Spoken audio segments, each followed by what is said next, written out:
Bruno Pelletier nous a quittés. Oui. Non, il laisse dans le deuil sa famille, ses amis, ainsi que 2 ou 3 pantalons en cuir. Évidemment, c'est une lourde perte pour le showbiz québécois, non seulement parce que c'est un collègue généreux, mais aussi c'est le seul membre de l'Union des artistes qui était debout à cette heure-là sans sentir le fond de tonne. Debbie laisse également dans le deuil un GPS. Qu'elle n'aura jamais réussi à utiliser adéquatement. Non, ceux qui la connaissent peuvent en témoigner. Debbie mérite d'aller au ciel, mais si elle se rend, ça va être par hasard. Ouais. Geneviève laisse dans le deuil le public québécois qui l'aura adopté sous les traits de différents de ses personnages. Hein. Il y a ceux qui l'auront connu dans Unité 9, qui pleurent la perte de Jessica. Les autres qui l'ont connu dans Les Beaux Malaises, qui pleurent le départ de Mme Isabelle. Et ceux qui l'ont connu dans District 31, qui pleurent de joie. Gino a vu le jour par un beau 25 juillet 1967. Et un fait intéressant, Gino partage la même date de fête que Nicole Kidman. Et fait encore plus intéressant, c'est la première et la dernière fois que vous allez entendre les noms Gino Chouinard et Nicole Kidman dans la même phrase. Selon la légende, elle était tellement grande à sa naissance, là, mais ça avait ses avantages. À la pouponnière de l'hôpital, quand sa famille venait la voir, il n'y avait pas trop longtemps à chercher, c'était le seul bébé qui s'approchait de la vitre en tenant l'infirmière dans ses bras. Guylaine était née pour chanter. En fait, dès l'âge de 3 ans, elle chantait. Savez-vous ça? À 3 ans, lors du baptême de son frère Jimmy, hein, elle s'est emparée du micro du curé. Elle s'est mise à chanter. 3 ans. La chanson qu'elle a chantée? Prendre un verre de bière, mon milou. Jésus a peut-être changé l'eau en vin, mais ce jour-là, Guylaine a changé le sang du Christ en houblon. Tellement réservée que plus jeune, après être tombée d'un divan, Catherine a attendu 3 jours avant d'avouer à ses parents qu'elle s'était cassé le bras. Quelque chose pareil, attendre 3 jours le bras cassé. Va dans n'importe quel hôpital de Montréal, d'habitude, t'attends 7 jours. Mais Debbie a quand même eu une enfance normale, jusqu'à l'âge de 4-5 ans, où là, elle fait la première grande découverte de sa première passion dans la vie, prendre le métro. Oh. Chaque soir après le souper, c'est vrai, ça, Debbie et sa mère, ils prenaient l'autobus jusqu'à la station de métro pour ensuite faire le long parcours de la ligne orange aller-retour. Il y a du monde qui refuse des jobs pour moins que ça. Hey, c'est là, la ligne orange. Là, pour ceux qui ne sont pas familiers avec le trajet de l'époque, c'était comme un U. Là. Ça partait de Côte-Vertu, puis là, tu pouvais te rendre jusqu'à Henri Bourassa en faisant un léger détour vers Plattsburgh. Ouais. Non, mais tu sais qu'un animal n'est pas apprécié dans une maison quand même les enfants disent « c'est le chien de ma mère ». Habituellement, un chien, ça communique, je sais pas, une certaine joie de vivre, un entrain, mais dans le cas de Mopette, joie et vivre, ça n'avait rien à voir dans le projet. Non. Je dirais même que vivre devenait parfois une concession. Et pour ce qui est de l'entrain, ça se résumait à la phrase « Maman, Mopette, t'es encore en train de me zigner! » Plus jeune, elle mentait à son optométriste pour avoir des lunettes.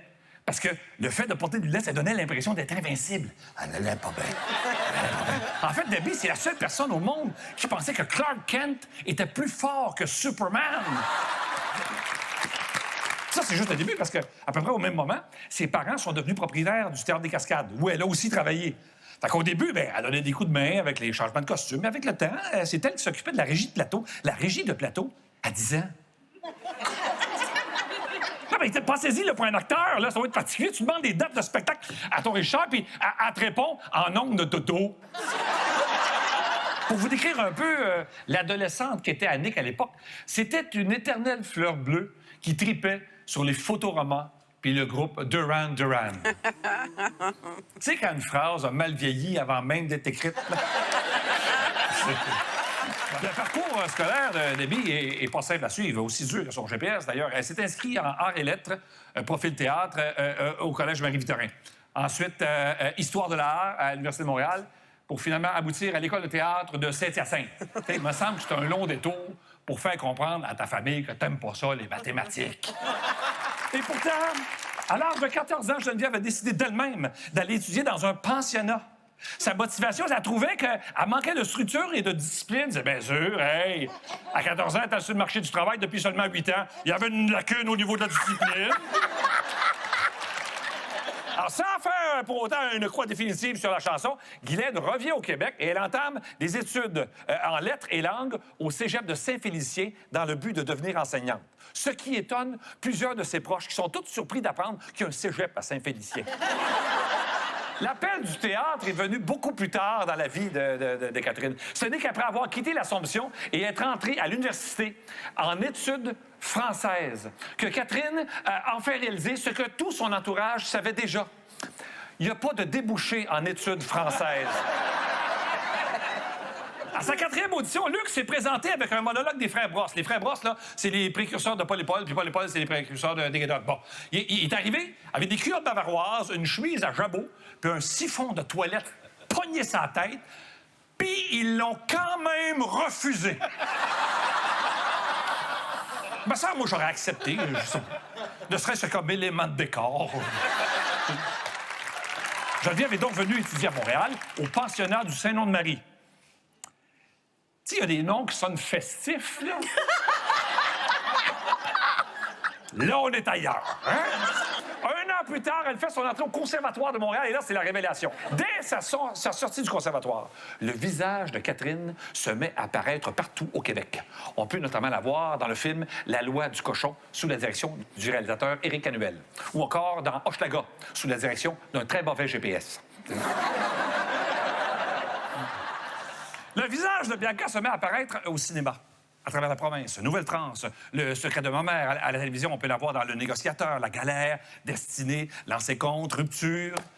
Bianca a même pas encore 25 ans. Son CV artistique est rendu plus long que celui de Janine Suto.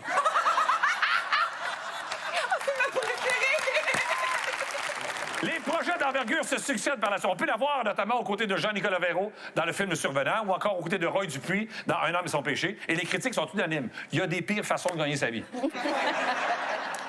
Mais sans contredit, un de ses plus gros boss musicaux à vie, ça a été l'animation du spectacle de la Saint-Jean-Baptiste sur les plaines d'Abraham. Ah, ça, là, une prestation musicale de 8 minutes avec Louis-José Hood puis les 3 accords. Pas le groupe, là. Patrick a joué les mêmes 3 accords pendant le groupe. Et puis, longtemps après, on la voit apparaître dans les annonces de Libri, dont elle devient le porte-parole.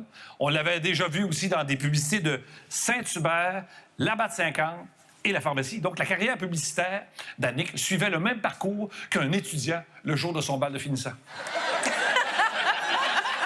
Non, mais ça a l'air banal, dit comme ça, mais il y a du monde qui nous écoute présentement qui n'ont jamais connu la télé sans Bianca. C'est vrai? Ben, c'est pas étonnant que Bianca ait tenu un rôle dans le film Nouvelle-France. Même le monde de cette époque-là la connaissait, fallait face. Lynn, c'était la fille qu'on aimait toutes haïr, mais aussi celle qui disait souvent tout haut ce que personne d'autre n'osait même penser tout bas. Et pourtant, on a tous côtoyé un jour ou l'autre une Lynn Lapoffine, hein? Que ce soit dans notre cercle d'amis, au travail. Si vous ne connaissez pas personne de votre entourage, là, mais votre entourage sait de qui je parle. Dans Mirador, son personnage de Chantal, je t'aboute, a déjà dit à quelqu'un qu'elle embrasserait le cul d'un porc-épic avant sa face.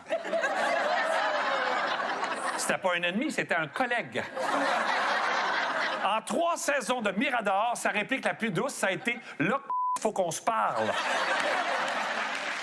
Et ça serait difficile de rendre hommage à Annick sans parler de la terrible épreuve qu'elle a dû surmonter. Oui, elle a donné la réplique à Peter McLeod dans la série Bienvenue au Bar. Ça serait... Oh, bravo! On aurait pu la perdre. Au cours de son passage parmi nous, Catherine a reçu faire sa marque par sa grande polyvalence, du théâtre au cinéma, en passant par la télé, la radio et l'écriture. Elle aura touché à tout. Et c'est encore le cas aujourd'hui. Si certains de ces personnages iront probablement croupir en enfer, la comédienne qui les a interprétés nous regarde assurément de haut. Bye, Catherine.